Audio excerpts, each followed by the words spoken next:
అందరికీ నమస్కారం. మొదటిసారి మా ఛానల్‌ని చూస్తున్న వారైతే సబ్స్క్రైబ్ చేసుకోండి. పక్కనే ఉన్న బెల్ ఐకాన్‌ను క్లిక్ చేయండి. భైరవ రహస్యం. భైరవుడు లేక హరుడు భయాన్ని తొలగించేవాడు. ఆయన ఒక శునకంపై మానవ శిరస్సు పట్టుకున్నట్లు కనిపిస్తాడు. చిన్న పిల్లవాడిలా ఉండే భైరవుడి ముఖంలో అమాయకత్వం, స్వచ్ఛత కనిపిస్తాయి. ఆయన చర్యల్లో ఎక్కడా వంచన కనిపించదు.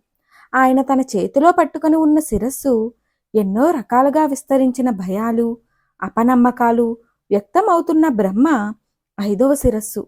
ఈ ఐదవ శిరస్సు తన స్వీయ చిత్రాన్ని నిర్మించుకుంటుంది.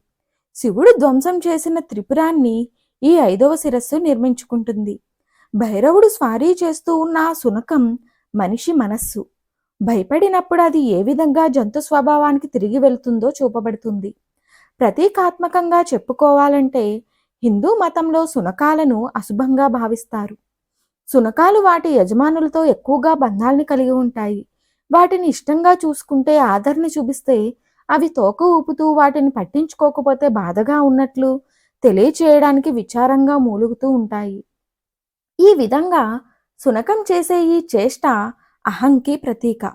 శునకంలాగే అహం కూడా పొగడబడినప్పుడు, ఇతరుల దృష్టి తన మీద పడినప్పుడు పొంగిపోతుంది. ఎవరూ పట్టించుకోకపోతే దిగులు పడుతుంది. అహంకారానికి ప్రత్యేకించి తనకుగా ఎలాంటి స్వతంత్ర ప్రతిపత్తి ఉనికి లేదు. కానీ అది బ్రహ్మచేత నిర్మితమైనది. భయాన్ని అధిగమించడానికి బ్రహ్మానందం మీద ఆధారపడి ఉంటుంది. కానీ అది తన భయాలను మరింతగా విస్తరింపజేసుకుంటుంది.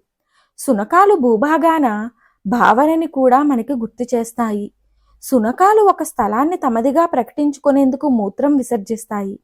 ఇంట్లో పెంచుకునే శునకాలే అయినా వాటిని అన్ని రకాల రక్షణ కల్పించినా వాటికి నమ్మకం లేక ఆ భూభాగం తమకి చెందింది అని నిరూపించడానికి మూత్ర విసర్జన ద్వారా ప్రామాణిక ముద్ర వేసుకుంటాయి. తమ సామ్రాజ్యాన్ని రక్షించుకునేందుకు అవి మొరగడం, కరవడం కూడా చేయవచ్చు. ఎముకల కోసం మిగిలిన శునకాలతో పోట్లాటకు దిగుతాయి. శునకాలు తమ మనుగడ కోసం ఏ విధంగా పోరాటాలు చేసుకుంటాయో, మనుషులు కూడా తమ తమ ఆస్తుల కోసం, తమ హక్కులను రక్షించుకునేందుకు ఘర్షణలకు దిగుతూ ఉంటారు.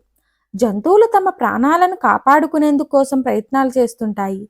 కానీ మనిషి తన శరీరము, ఆస్తితో వచ్చే స్వీయ భావనని రక్షించుకునే క్రమంలో ఉంటాడు.